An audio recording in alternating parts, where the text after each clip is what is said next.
നമുക്കറിയാം റഹ്മത്തുള്ള കാസിമി ഉസ്താദ്. അദ്ദേഹം മതപരമായ കാര്യങ്ങൾക്ക് പുറമെ ചില ആരോഗ്യപരമായ കാര്യങ്ങളെക്കുറിച്ചും സംസാരിക്കാറുണ്ട്. അദ്ദേഹം കുറച്ചു ദിവസങ്ങൾക്ക് മുമ്പ് വീടുകളിൽ ഉപയോഗിക്കുന്ന പാത്രങ്ങളെക്കുറിച്ച് ചില കാര്യങ്ങൾ പറഞ്ഞു വച്ചിരുന്നു. വീടുകളിൽ ഉപയോഗിക്കുന്ന നോൺ സ്റ്റിക്ക് പാത്രങ്ങൾ പല ആരോഗ്യ പ്രശ്നങ്ങളും ഉണ്ടാക്കും, ക്യാൻസർ വരെ ഉണ്ടാക്കാൻ സാധ്യതയുണ്ട് എന്ന്.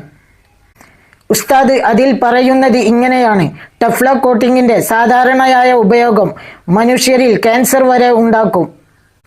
നോൺ സ്റ്റിക്ക് പാത്രങ്ങൾ നമ്മൾ പൊരിക്കാനും കരിക്കുവാനുമായി ഉപയോഗിക്കുമ്പോൾ 260 ഡിഗ്രി സെൽഷ്യസ് സാധാരണയായി ചൂടാകും. 260 ഡിഗ്രി സെൽഷ്യസിന് മുകളിലേക്ക് പാത്രം ചൂടായി കഴിഞ്ഞാൽ ഇത് മെല്ലെ മെല്ലെ ഉരുകിക്കഴിഞ്ഞാൽ ഇത് നമ്മൾ അറിയാതെ ഭക്ഷണത്തിലേക്ക് ചേരും. ആ ഭക്ഷണം കഴിക്കുന്നത് കൊണ്ട് ടെഫ്ല കോട്ടിംഗ് എന്ന മാരകമായ വിഷം നമ്മുടെ ശരീരത്തിലേക്ക് പ്രവേശിക്കും. അതുകാരണം പല മാരകമായ രോഗങ്ങളും ക്യാൻസർ വരെ ഉണ്ടാകാൻ സാധ്യതയുണ്ട് എന്നാണ് ഉസ്താദ് അതിൽ പറഞ്ഞു വെക്കുന്നത്. ഉസ്താദുമാർ മതപരമായ കാര്യങ്ങൾക്ക് പുറമെ ഇങ്ങനെയുള്ള ആരോഗ്യപരമായ കാര്യങ്ങളെക്കുറിച്ചും സംസാരിക്കുന്നത് നല്ലത് തന്നെയാണ്. നമുക്ക് ഇതിനെക്കുറിച്ച് ഉസ്താദ് എന്താണ് പറയുന്നതെന്നും ശാസ്ത്രം എന്താണ് പറയുന്നതെന്നും നോക്കിയാലോ? അപ്പോൾ നമുക്ക് ഇതിനെക്കുറിച്ചുള്ള ഒരു വീഡിയോയിലേക്ക് പോകാം. റഹ്മത്തുള്ള കാസിമി ഉസ്താദ് മതപരമായ ആത്മീയമായ വിഷയങ്ങൾ പറയുക മാത്രമല്ല, അദ്ദേഹം ആരോഗ്യപരമായിട്ടുള്ള പല വിഷയങ്ങളെ കുറിച്ചും ഒക്കെ സംസാരിക്കുന്ന പല കാഴ്ചകളും കാണാൻ സാധിക്കും. തീർച്ചയായും അത് നല്ലൊരു കാര്യം തന്നെയാണ്. കാരണം ഒരു മതപണ്ഡിതൻ മതപരമായ ആത്മീയമായ വിഷയങ്ങളെ കുറിച്ച് പറയുന്നതോടൊപ്പം തന്നെ ഇതുപോലെയുള്ള ഇത്തരം നല്ല വിഷയങ്ങളെ കുറിച്ചും ഒക്കെ സംസാരിക്കേണ്ടതുണ്ട്. അപ്പോൾ ഇത്തരത്തിൽ വീടുകളിൽ സാധാരണയായി ഉപയോഗിക്കുന്ന നോൺ സ്റ്റിക്ക് പാത്രവുമായി ബന്ധപ്പെട്ടുകൊണ്ട് ചില കാര്യങ്ങൾ അദ്ദേഹം പറഞ്ഞു വെച്ചു. ആ നോൺ സ്റ്റിക്ക് പാത്രങ്ങളിൽ ആഹാരം പാചകം ചെയ്യുന്ന സമയത്ത് വലിയ രീതിയിലുള്ള ആരോഗ്യ പ്രശ്നങ്ങളും അതോടൊപ്പം തന്നെ ക്യാൻസറൊക്കെ വരാൻ സാധ്യതയുണ്ട് എന്നാണ് അദ്ദേഹം പറഞ്ഞു വെച്ചത്. ആ വീഡിയോ നമുക്ക് ആദ്യം ഒന്ന് കാണാം. അതിനുശേഷം എന്താണ് അതിന്റെ സത്യാവസ്ഥ എന്നുള്ളത് നമുക്കൊന്ന് പരിശോധിക്കാം. ടെഫ്ലോൺ കോട്ടിങ്ങിന്റെ സാധാരണ ഉപയോഗം മനുഷ്യർക്ക് ക്യാൻസർ ഉണ്ടാക്കും. നമ്മൾ പൊരിക്കാൻ വേണ്ടിയിട്ടാണെങ്കിലും കരിക്കാൻ വേണ്ടിയിട്ടാണെങ്കിലും ഇതിനൊക്കെ വേണ്ടി ഉപയോഗിക്കുമ്പോൾ 260 ഒക്കെ സ്വാഭാവികമായി വരുന്ന സെൽഷ്യസ് ആണ്. ആ 260 ഡിഗ്രി സെൽഷ്യസിന്റെ മുകളിലേക്ക് ഈ പാത്രം ചൂടായാൽ ആയി കഴിഞ്ഞാൽ പിന്നെ എന്താ, ഇത് മെല്ലെ മെല്ലെ മെല്ലെ മെല്ലെ മെല്ലെ ഉരുകിയിട്ട് അത് നമ്മൾ അറിയാതെ ഭക്ഷണത്തിലേക്ക് ചെയ്യും. ഞാനിനി വേറൊരു പാത്രം കാണിച്ചു തരാം. ഇതും നോൺ സ്റ്റിക്ക് പാത്രം തന്നെയാണ്. ഇതും നോൺ സ്റ്റിക്ക് പാത്രം. എന്താണ് ഇത് തമ്മിലുള്ള വ്യത്യാസം? ഇത് 2 കൊല്ലം ഉപയോഗിച്ചു. ഇത് പുതിയതാണ്. ഇത് ഉപയോഗിച്ചിട്ടില്ല. 1 മാസം 2 മാസം ഉപയോഗിക്കുമ്പോൾ അങ്ങനെ തന്നെ നിൽക്കും. ചെറിയ ചെറിയ പാടുകൾ ഉണ്ടാവുള്ളൂ, അത് നമ്മൾ ശ്രദ്ധിക്കില്ല. ഇതോ 2 കൊല്ലം ഉപയോഗിച്ച പാത്രമാണ്. അപ്പൊ ഈ കോട്ടിങ് ഇതിലുണ്ടായിരുന്നു. ഈ ടെഫ്ലോൺ കോട്ടിങ് അടിസ്ഥാനപരമായി ഇതിലുണ്ടായിരുന്നു. ഇതിങ്ങനെ വൈറ്റ്നസ് ആയിരുന്നില്ല. ഇതും ഇതുപോലെ തന്നെ ഈ പാത്രം ഇതുപോലെ തന്നെ എന്തുണ്ടായിരുന്നു? ഈ ടെഫ്ലോൺ കോട്ടിങ് ഇതിലുണ്ടായിരുന്നു. ഇതിലുള്ളതുപോലെ ഇതിലുണ്ടായിരുന്നു. പക്ഷെ ആ ടെഫ്ലോൺ കോട്ടിങ്ങിനെ ഇപ്പൊ നമ്മൾ അതിന്റെ ഈ ലാസ്റ്റ് ഏരിയയിൽ മാത്രമേ കാണുള്ളൂ. ഒരല്പം നമ്മൾ പള്ളേരായിട്ട് പോയി.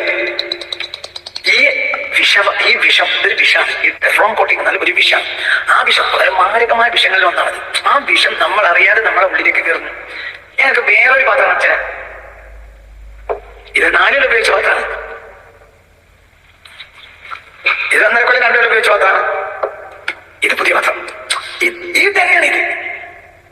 ഇതിന് എടുത്തിട്ടും കാണില്ല, ഒന്നുമില്ല. മനസ്സിലാണ്ട് പറഞ്ഞത്? ഇതിലൊന്നുമില്ല. ഇതിൽ ഒരു കോട്ടിങ്ങിനെയും നമ്മൾ കാണില്ല. ഇതെന്തായിരുന്നു? ഈ ടെഫ്ലോൺ കോട്ടിങ് ഇതിലുണ്ടായിരുന്നു. ഈ കറുകറുത്ത ഈ ടെഫ്ലോൺ കോട്ടിങ് ഇതിലുണ്ടായിരുന്നു. പക്ഷെ ഇതിൽ അശേഷം ഇപ്പൊ ഇല്ല. നിങ്ങളിത് ശരിക്കും നിങ്ങൾ അടുക്കളയിൽ നിങ്ങൾ ചിന്തിക്കുന്നില്ല. ഈ ടെഫ്ലോൺ കോട്ടിങ്ങിന്റെ സാധാരണ ഉപയോഗം മനുഷ്യർക്ക് ക്യാൻസർ ഉണ്ടാക്കും. ഇത് മനുഷ്യരെ ക്യാൻസർ ഉണ്ടാക്കുന്ന ഒരു മെറ്റീരിയൽ. ഈ ടെഫ്ലോൺ കോട്ടിങ് സ്ഥിരമായി നമ്മളെ വയറ്റിൽ ചെന്നാൽ ക്യാൻസറിന് പോലും കാരണമാകും. ഈ കരിച്ചോ പൊരിച്ചോ അമിതമായി ഉപയോഗിക്കുന്ന ആളുകൾക്ക് ക്യാൻസർ ഉണ്ടാകുന്നു.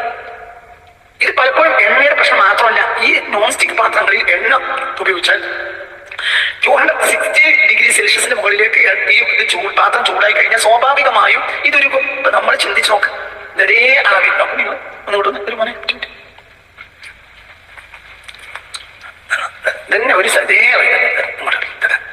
ഇത് തന്നെയാണ് ഇതിന്റെ തുറന്നാക്കി, ഇത് തന്നെയാണ് ഇത് തന്നെയാണ് ഇത്. ഒരൊറ്റ പാത്രമാണ് ഈ സാധനം ഒന്നാണ്. അപ്പൊ ഇതില് ഈ കാണുന്ന ഈ ടെഫ്ലോൺ കോട്ടിംഗ് ഒക്കെ എവിടെ പോയി? നമ്മുടെ വയറ്റിൽ പോയി. വളരെ ചിന്തിക്കണം. ഈ കോട്ടിംഗ് ചൂടാകുമ്പോൾ ഈ കോട്ടിംഗ് 260 ഡിഗ്രി സെൽഷ്യസിന് മുകളിലേക്ക് പാത്രം ചൂടായി കഴിഞ്ഞാൽ ഈ കോട്ടിംഗ് ഉരുകി PFOA പോലെയുള്ള അതായത് പെർഫ്ലൂറോ ഒക്ടാനോയിക് ആസിഡ് അതാണ് PFOA. അതുപോലെയുള്ള മാരകമായ വസ്തുക്കൾ പുറത്തേക്ക് വരും ഈ പാത്രത്തിൽ നിന്ന്. ഇത് ശ്വാസകോശ പ്രശ്നങ്ങൾക്കും ക്യാൻസറിനും പോലും കാരണമാകും. കണ്ടല്ലോ, ഇതാണ് ആ വീഡിയോ. ഇതിൽ അദ്ദേഹം പറയുന്നത് നോൺ സ്റ്റിക് പാത്രങ്ങളിൽ ആഹാരം പാചകം ചെയ്യുന്ന സമയത്ത് വലിയ രീതിയിലുള്ള ആരോഗ്യ പ്രശ്നങ്ങൾ ഉണ്ടാകും എന്നുള്ളതാണ്. നോക്കൂ, ഇതിനെക്കുറിച്ച് മെഡിക്കൽ സയൻസ് എന്താണോ പറയുന്നത് എന്ന് നമുക്ക് നോക്കാം. നോക്കൂ, ഞാൻ ഇതിനെക്കുറിച്ച് ഒരുപാടൊന്നും വിശദീകരിച്ച് ഡീറ്റെയിൽ ആയിട്ടൊന്നും പറയുന്നില്ല.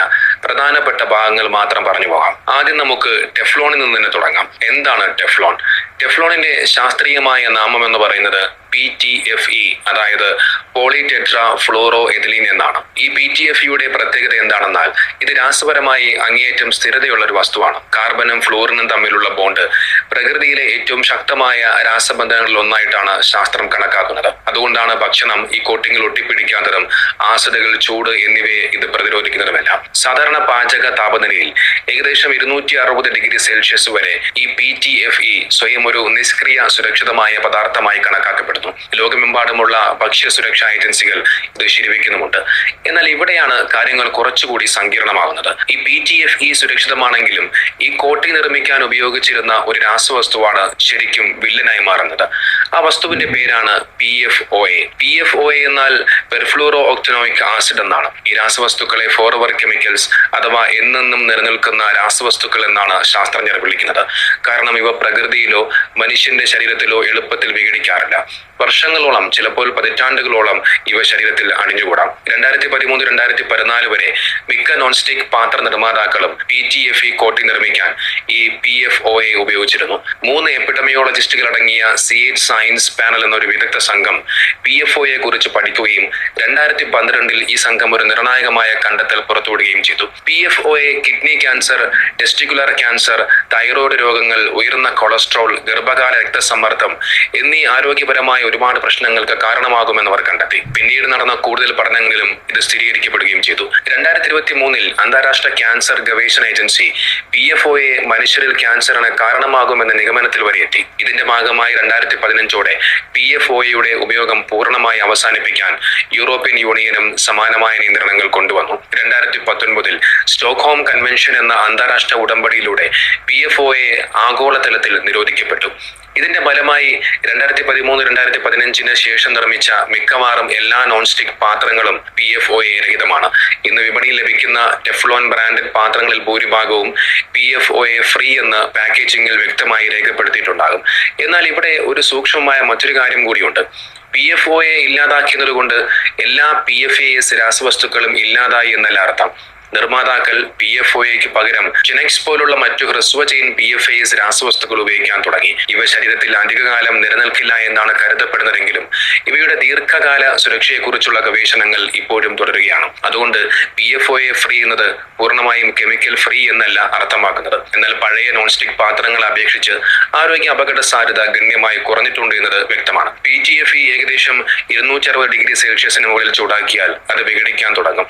ഈ താപനിലയിൽ കോട്ടിംഗ് നിന്ന് വിഷപ്പുകകളും ചെറിയ കണികകളും ഒക്കെ പുറത്തു വരും. ഇത് മനുഷ്യരിൽ പോളിമർ ഫ്യൂം ഫീവർ അഥവാ ടെഫ്ലോൺ ഫ്ലൂ എന്ന അവസ്ഥയ്ക്ക് കാരണമാകാം. ജലദോഷം പോലുള്ള ലക്ഷണങ്ങൾ അഥവാ തണുപ്പ്, തലവേദന, പനി, നെഞ്ചിൽ മുറുക്കം, ചുമ എന്നിവയൊക്കെ ഇതിന്റെ ലക്ഷണങ്ങളാണ്. ഇതോടൊപ്പം മനസ്സിലാക്കേണ്ട മറ്റൊരു കാര്യം എന്ന് പറയുന്നത് സ്റ്റീൽ സ്പൂൺ, ചട്ടുകം എന്നിവ ഉപയോഗിച്ചുകൊണ്ട് ഈ നോൺ സ്റ്റിക് പാത്രത്തിൽ ഇളക്കുമ്പോഴും അല്ലെങ്കിൽ സ്ക്രബ്ബർ എന്തെങ്കിലും കൊണ്ട് ഉപയോഗിച്ച് ശക്തിയായി ഉരച്ച് കഴുകുമ്പോഴും ഇത് പാത്രങ്ങളിലെ കോട്ടിങ്ങിൽ പോറൽ വീഴ്ത്തും.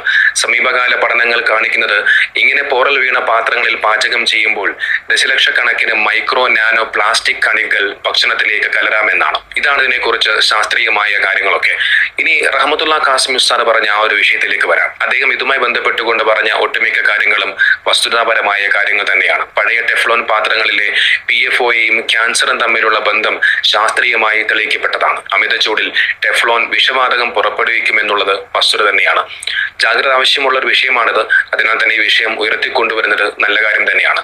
എന്നാൽ അതോടൊപ്പം തന്നെ എല്ലാ നോൺ സ്റ്റിക് പാത്രങ്ങളും ഉപയോഗിക്കരുത് എന്ന പൊതുവായ പ്രസ്താവന ശാസ്ത്രീയപരമായി കൃത്യമല്ല എന്നുള്ളത് കൂടി മനസ്സിലാക്കേണ്ടതുണ്ട്. കാരണം ഇന്നത്തെ ഭൂരിഭാഗം പാത്രങ്ങളും PFOA രഹിതമാണ്.